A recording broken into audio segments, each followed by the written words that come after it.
Bismillahirrahmanirrahim. Assalamualaikum warahmatullahi wabarakatuh. Teman-teman, apa kabar? Semoga selalu dalam keadaan sehat. Perkenalkan, saya Ahmad Fahrudin, manajer HRD di PT Bersama Zata JTBK.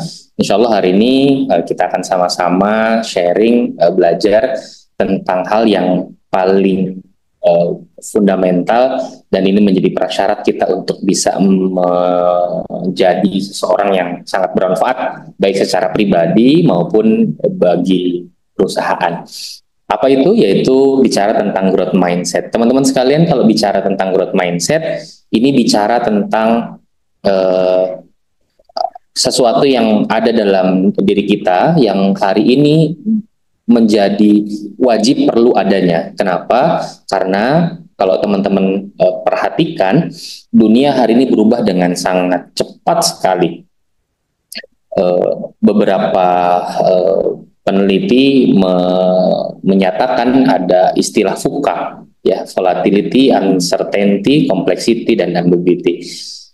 Dunia berubah dengan sangat VUCA, bahasanya begitu. Apa itu? Yang pertama, volatility. Betapa kemudian perubahan faktor eksternal itu berubah dengan sangat cepat, dan teman-teman perlu ketahui bahwa perubahan yang sangat cepat ini itu terjadi akibat perkembangan teknologi yang juga berlangsung dengan sangat cepat, ditambah adanya perubahan kondisi global yang mau tidak mau juga akan cukup berpengaruh bagi kita dalam hal konteks kita sebagai karyawan di perusahaan fashion. Apa yang happening, fashion yang happening di bentang dunia lain itu begitu sangat cepat akan mempengaruhi tuntutan fashion di Indonesia. Jadi kalau misalnya apa yang lagi ngetrend di Korea, misalnya apa yang lagi ngetrend di Amerika, apa yang lagi ngetrend di Spanyol, itu sedikit banyak bisa mempengaruhi preferensi atau kecenderungan konsumen untuk membeli produk-produk yang mirip atau yang happening di bentang dunia lain. Nah, oleh karena itu, ketika dunia hari ini berubah dengan sangat cepat, ada hal yang memang perlu kita ketahui, ada hal yang perlu kita sadari. Apa itu? Yang pertama, itu bicara tentang volatility. Hari ini kita sangat sulit sekali untuk memetakan pasar ke depan, ya. Kalau teman-teman coba perhatikan, kita nggak pernah paham kira-kira kecenderungan atau behavior atau produk-produk yang akan laku diterima sama konsumen ke depan itu kayak gimana sih? Itu nggak ada yang bisa tahu. Hari ini mungkin relevan, besok juga relevan, ke depan kita nggak tahu. Dulu kita pernah punya yang namanya scarf, itu sangat luar biasa dengan motif tertentu, dengan bahan tertentu, itu sangat laku di pasaran. Tapi hari ini semua sudah berubah, sudah berkembang. Pola scarfnya berubah gitu ya. Kemudian kecenderungan atau kesukaan orang untuk suka terhadap pattern-pattern tertentu dari scarf juga berubah dengan sangat luar biasa. Kemudian uncertainty, betapa dunia hari ini sangat nggak bisa kita tentukan, sangat nggak bisa kita prediksi, bahkan kita nggak bisa memetakan tentang, bahkan hari ini kita nggak pernah bisa memetakan dengan jelas sebenarnya behavior konsumen kita kayak gimana sih. Produk-produk apa saja yang pasti bisa laku di pasaran gitu, atau kecenderungan atau alasan orang milih produk itu juga kita nggak pernah bisa tahu dengan jelas, ya, dengan seksama. Saking luasnya paparan informasi, ya, teknologi itu membuat orang terpapar dengan informasi yang sangat banyak, terpapar dengan informasi yang sangat luas, yang menyebabkan kita nggak pernah bisa tahu sebenarnya apa yang disukai oleh dunia hari ini. Kemudian yang selanjutnya adalah complexity, sangat kompleks sekali.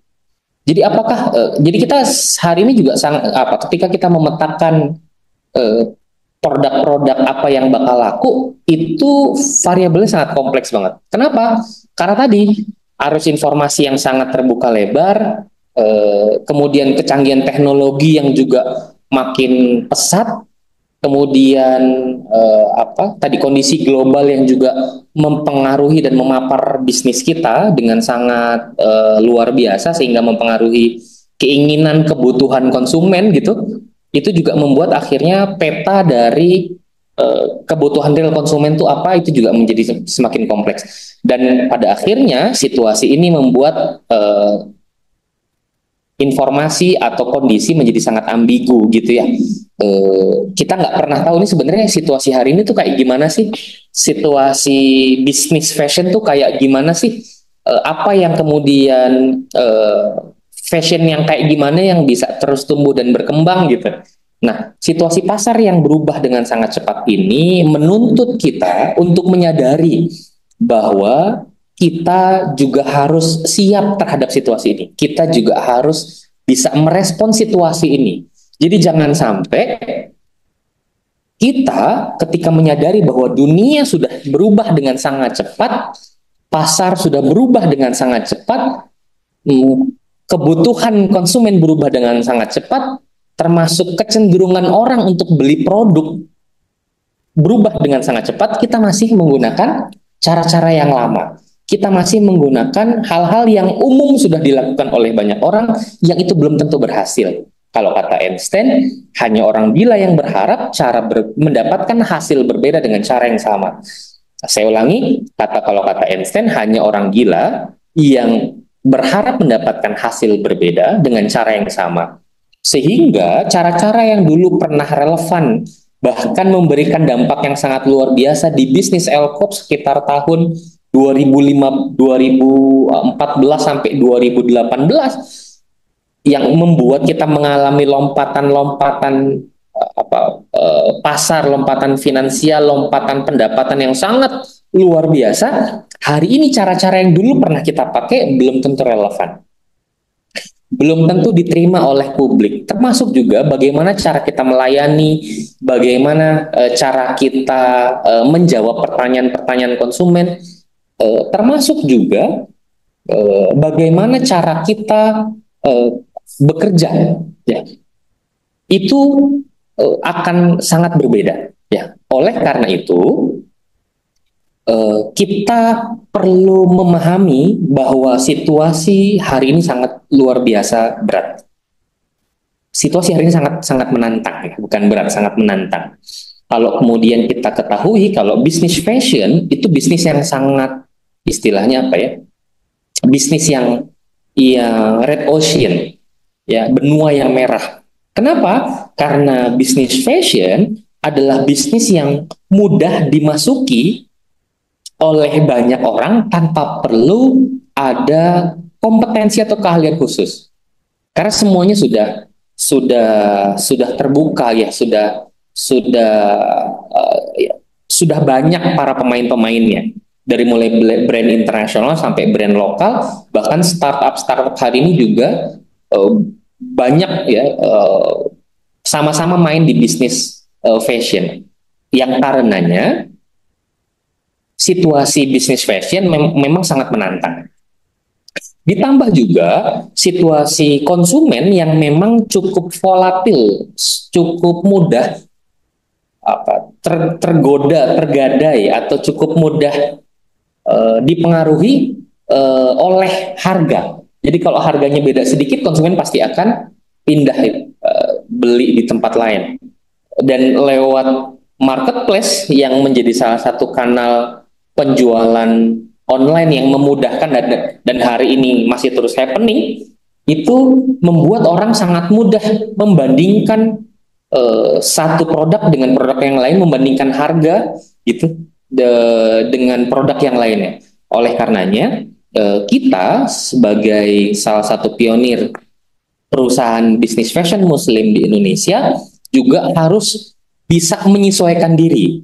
Sama seperti pelajaran yang kita dapatkan di brand Nokia. Ya, kalau teman-teman pernah mengetahui brand Nokia, brand yang lahir sekitar tahun 80 atau 90-an lewat smartphone-nya gitu. Bahkan ada fenomena di tahun 2027, hasil survei menyatakan bahwa market shares Nokia itu bisa ngambil 40% dari pasar global.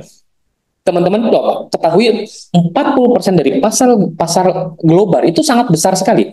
Dengan kata lain, kalau ada 10 orang dia pakai handphone, 4 diantaranya itu pasti pakai handphone Nokia. Selebihnya brand-brand yang lain tuh, barengan, berebutan. Betapa sangat luar biasanya brand Nokia pada saat itu. Brandingnya sangat luar biasa, penerimaan publik juga sangat luar biasa. Tetapi setelah tahun 2007 muncul muncul brand iPhone yang sebenarnya juga sudah ada, eh, yang kemudian dia mengusung pola iOS yang berbeda, ya nggak? Yang ternyata itu bisa cukup berdampak pada bisnisnya Nokia. Hari ini kita ketahui Nokia yang dulu pernah memenangkan 40% dari pasar global, hari ini sudah nggak ada. Hari ini sudah nggak kedengeran. Hari ini udah tutup, ya nggak? Bahkan udah dibeli beberapa kali sama provider eh, telekomunikasi lainnya. Bahkan dulu ketika Nokia berada posisi hampir tutup ya, bahkan nyaris tutup dan sebentar lagi mau tutup, sampai CEO Nokia itu bilang, padahal kami nggak pernah melakukan hal yang salah, tapi entah kenapa, gimana caranya kok kita juga nggak paham, kita kalah dari pertarungan. Nah, pelajaran berharga dari Nokia ini menyadarkan kita bahwa tidak pernah ada status quo, tidak pernah ada yang bisa menjamin bahwa sebuah brand apapun itu bentuknya, mau fashion, mau elektronik atau apapun itu bisa cukup tangguh ratusan tahun gitu ya, atau dalam kurun waktu yang panjang dengan sendirinya. Ya. Fenomena teknologi yang berkembang dengan sangat pesat, informasi yang terbuka dengan sangat luas dan bebas, membuat pola bisnis berubah. Ya kan? Kalau dulu ikan besar makan ikan kecil, brand-brand besar mengalahkan brand-brand kecil. Sangat berat. Bahkan dulu kita nggak pernah ngebayangin kan, eh, industri rumahan lokal ya nggak, itu bisa bikin sekelas Superindo tutup, atau industri yang berbasis marketplace itu bisa bikin mall-mall kehilangan omset, bahkan nggak sedikit omset mall yang tutup. Perubahan situasi dunia hari ini membuat pola bisnis berubah. Kalau dulu brand-brand besar ngalahin brand-brand kecil, hari ini brand-brand kecil bisa secara pede makan atau ngalahin atau ngambil pasar brand-brand besar. Contoh paling gampang, betapa banyak hari ini brand-brand fashion muslim yang baru tapi happening, tapi viral, tapi banyak peminatnya. Sehingga itu membuat konsumen brand-brand besar menjadi berpindah tempat, jadi pindah haluan. Dan situasi ini juga makin menantang. Kenapa? Karena situasi ekonomi Indonesia yang lagi turun. Ya, kita ketahui bahwa hasil survei dari BPS bilang kelas menengah Indonesia turun, gitu ya. Daya beli konsumen juga turun. Nah, ini yang makin menantang buat kita, bagaimana caranya kita bisa memenangi pertarungan dengan brand-brand yang banyak, baik itu brand global atau brand startup, di tengah situasi pasar yang sangat juga dalam kondisi tidak cukup mudah ngeluarin uang untuk beli baju. Ya, karena kebutuhan ekonomi, karena pendapatan yang turun, karena tuntutan pengeluaran yang makin tinggi, makin besar. Nah, oleh karena itu, situasi ini harus membuat kita makin waspada, membuat makin kita makin aware gitu, makin peduli, dan kita nggak boleh merasa cukup nyaman di situasi kali ini. perasaan tidak nyaman ini bukan membuat kita makin pesimis. No, situasi yang berat ini tidak boleh membuat kita makin merasa nggak yakin sama bisnis ini. Bukan. Kita harus meyakini bahwa di tengah-tengah kesulitan selalu ada peluang. Di tengah-tengah kehimpitan selalu ada kesempatan. Dan kita perlu meyakini yang sebagai karyawan Elkops yang kita sadari bahwa Elkops punya value rahmatan lil alamin, yaitu rahmat bagi semesta. Kita menyadari dan kita punya basis pijakan yang cukup kuat, yaitu Allah SWT.